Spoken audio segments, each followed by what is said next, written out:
Hello friends, I am Dhwanil Shah and in this video I will be continuing with a few more questions on complex numbers. So let us start with the first question. So in this question we are said that let z1 and z2 be two complex numbers such that the term z1 squared plus z2 squared is a real number. If z1 times z1 squared minus 3z2 squared is equal to 10 and z2 times 3z1 squared minus z2 squared is equal to 30. What we are required to do is find the value of z1 squared plus z2 squared. So first please pause the video and try the question yourself and then jump to the solution. So let's start with the solution. So first let us write down these two terms in a more simplified manner. So this would give us z1 cubed minus 3z1 z2 squared equals 10, and this would give us 3z2 z1 squared minus z2 cube is equal to 30. Now the first method that you would think of would be to add these two terms. Why? Because on adding these two terms they would be similar to this expression on the right hand side, that is z1 cubed minus z2 cubed minus 3z1 z2 squared plus 3z2 z1 squared. So let us try to add these two terms. So what you would get would be z1 cubed minus z2 cubed minus 3z1 z2 squared plus 3z2 z1 squared equals 40. So this would give us z1 minus z2 the whole cubed is equal to 40, which would give us z1 minus z2 is equal to the cube root of 40. But what we are required to find is the value of z1 squared plus z2 squared, and what we got is the value of z1 minus z2. Hence we are stuck. We can't go any further. So let's try the second method. In the second method what we are going to do is multiply the second equation with iota. So let's see what we will get. So writing the first equation would remain the same, z1 cubed minus 3z1 z2 squared equals 10, and multiplying this second equation with iota would give us 3 iota z2 z1 squared minus iota z2 cubed equal to 30 iota. Now on adding these two terms what we would get is z1 cubed minus iota z2 cubed minus 3 z1 z2 squared plus 3 iota z2 z1 squared is equal to 10 plus 30i. And what we can see is that this expression on the left hand side is similar to this expression here, z1 cube minus, this expression on the top, z1 cube minus iota z2 cube minus 3 z1 z2 squared plus 3 iota z1 squared z2. So we can write this expression as z1 plus iota z2 the whole cube equal to 10 plus 30i. So consider this as expression 3. Now subtract these two equations. So on subtracting what you would get is z1 cubed minus 3z1 z2 squared minus 3 iota z2 z1 squared, and minus minus would become plus iota z2 cubed plus iota z2 cubed equals to 10 minus 30 iota. Now what you can see is that this expression on the left hand side is equal to this expression here. Let's compare z1 cube minus 3z1 z2 squared minus 3z1 z2 squared minus 3 iota z2 z1 squared. Similarly here minus 3 iota z2 z1 squared and plus iota z2 cube plus iota z2 cube. So this expression could be written as z1 minus iota z2 the whole cubed as equal to 10 minus 30i. So consider this as equation 4. So now these two terms are conjugate of each other. So on multiplying we could remove the complex part.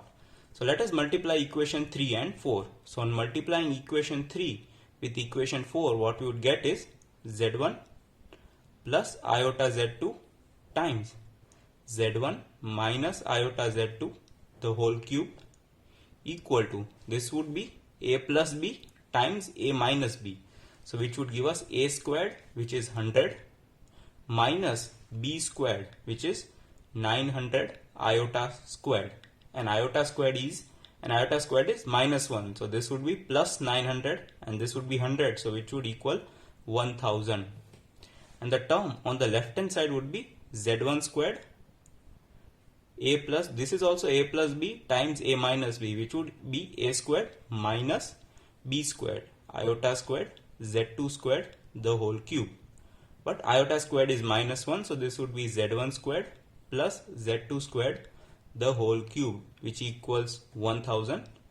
So taking the cube root on both sides would give us z1 plus z2 the whole cube is equal to 1000, and then taking the cube root would give us z1 squared plus z2 squared is equal to 1000 cube root, which is 10. So the final answer for this question is 10.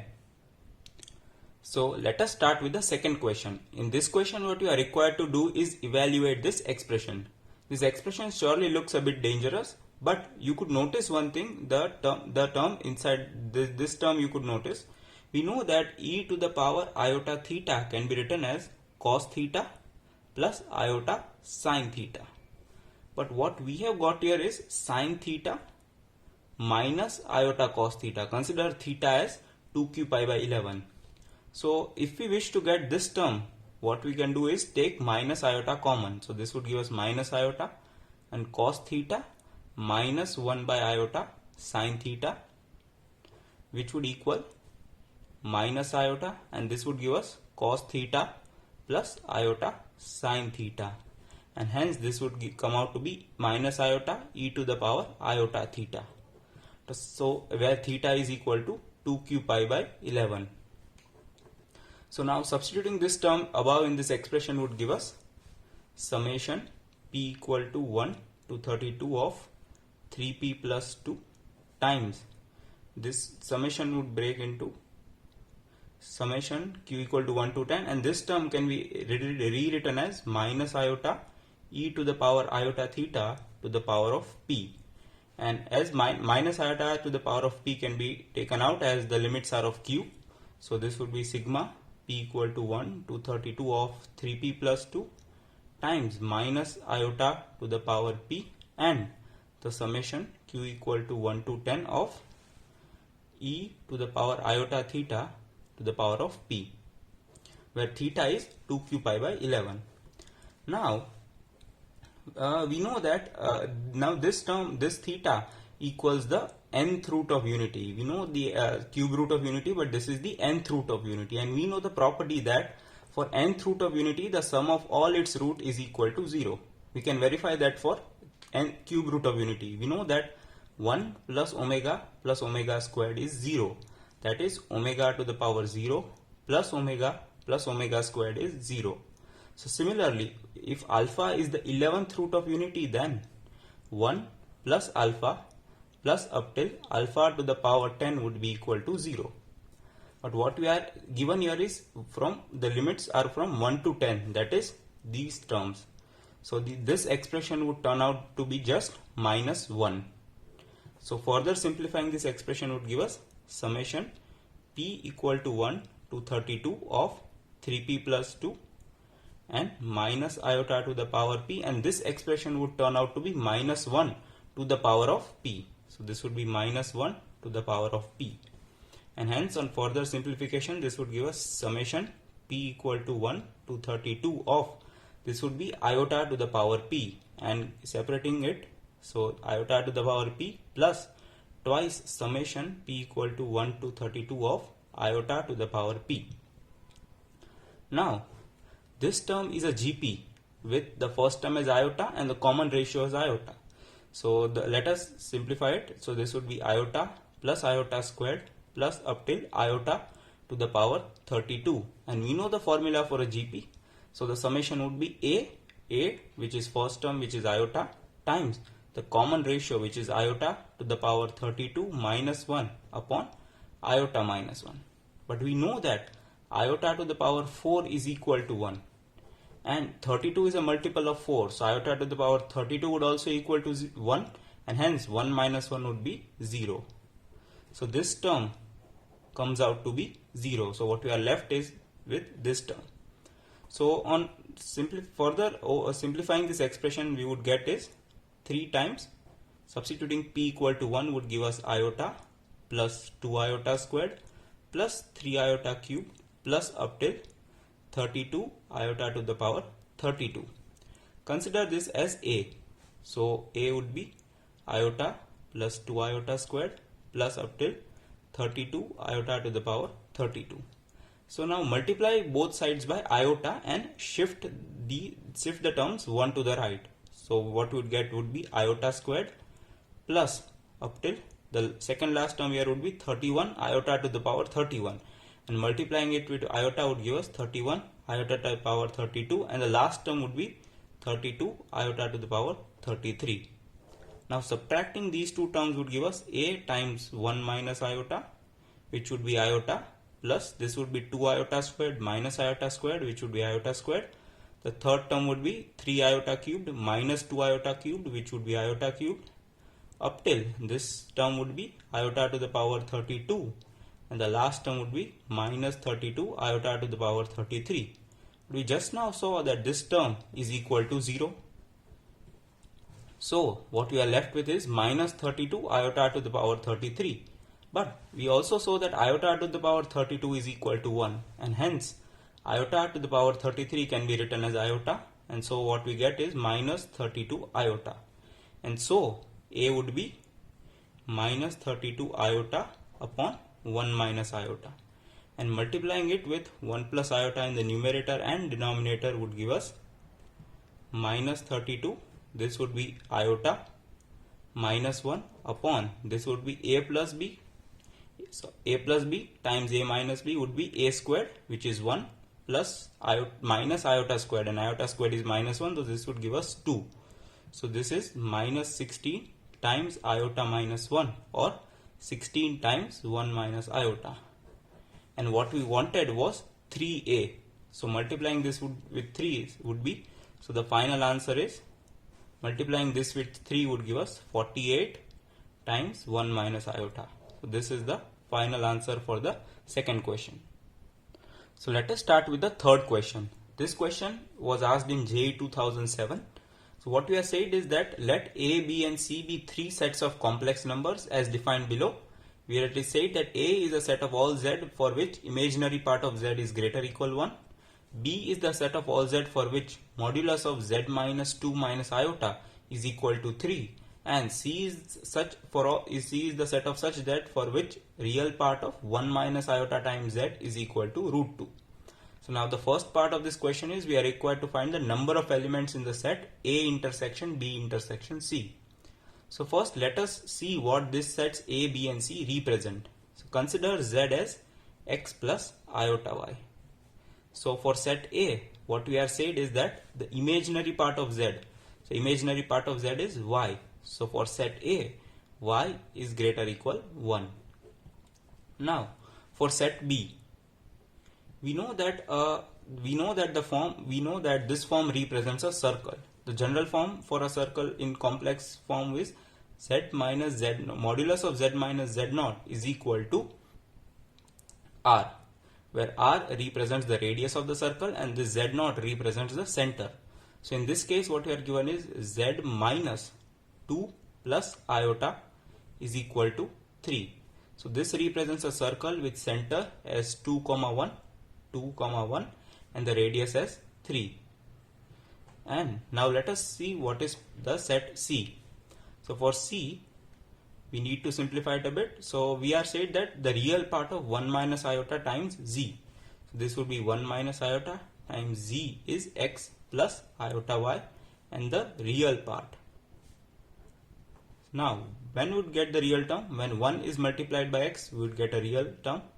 When 1 is multiplied by iota y, we would get a complex term, but what we require is the real part of z, real part.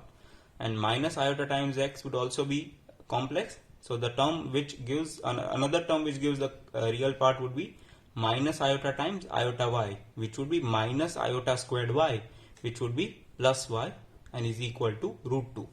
So this represents a straight line. Set C represents a straight line. Set B represents a circle with center 2, 1 and radius 3, and set A represents a portion for which y is greater equal 1. So let us plot the figure. I have already plotted the figure as shown here. So for set A, we are given that y is greater equal 1. So the part above this horizontal line, y equal to 1. So the part above this. And for B is a circle with center 2, 1 and radius 3. So the center 2, 1 and the radius is 3. I have not drawn the full circle because what we require is only the portion above y equal to 1. So, and this would be the circle. And the third part C is the line x plus y equal to root 2. So this is the line x plus y equal to root 2. Now what we are required to find is the number of elements in the set A intersection B intersection C, which means that the elements which are present in A as well as B as well as C. So we can see from the figure that the only point which lies on all the three sets, which lies in all the three sets, is this point. So the answer would be, so number of points in the intersection of, in the set of A intersection B intersection C is 1, and hence the answer for this question is 1.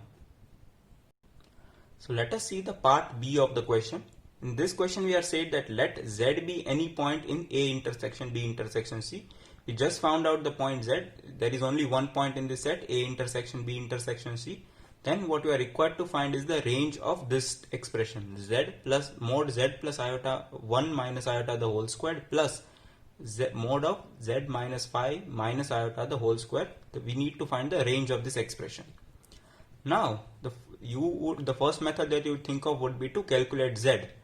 We know the value, we know the expression of the line, we know the expression of the circle, so we can calculate the value of Z, but we don't need that. So let's see how. So we know that mod Z minus Z naught represents the distance between the 2 points Z and Z naught. So because let us consider Z to be x plus iota y and Z naught to be x naught plus iota y naught, the 2 points in the complex plane, this with coordinates x comma y and this with coordinates x naught comma y naught. So what would be the distance between these 2 points?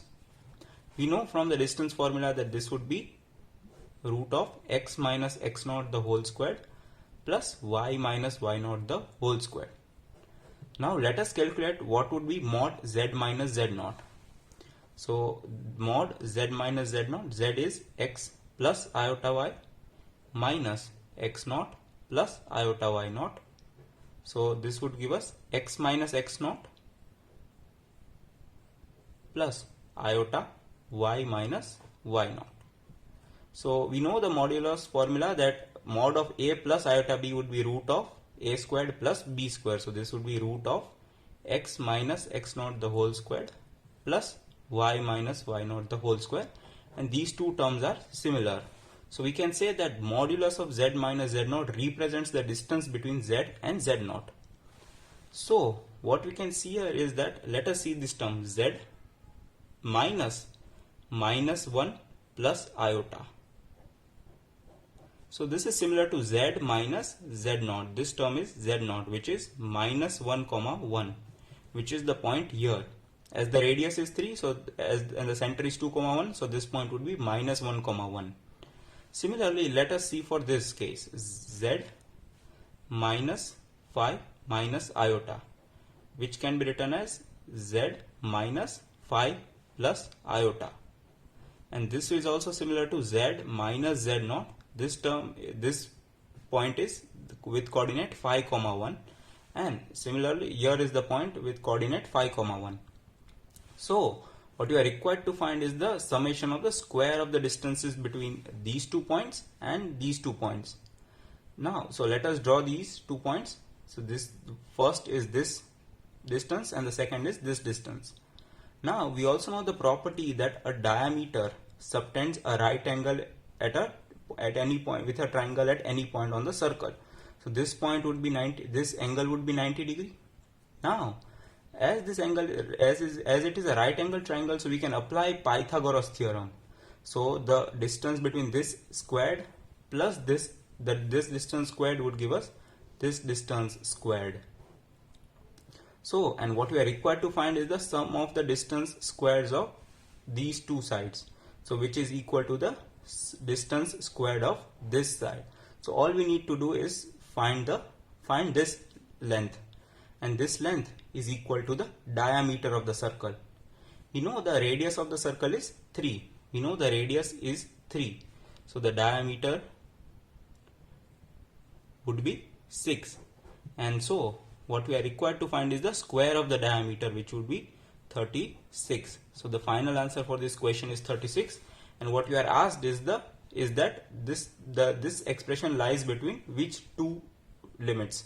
So we got the answer to be 36, and hence it lies between 35 and 39. So the final answer is C. If you liked the video, do share the video with your friends, and do not forget to press the like button, and as well as please subscribe to my channel. It surely gives a great boost in making new videos. Till then, goodbye.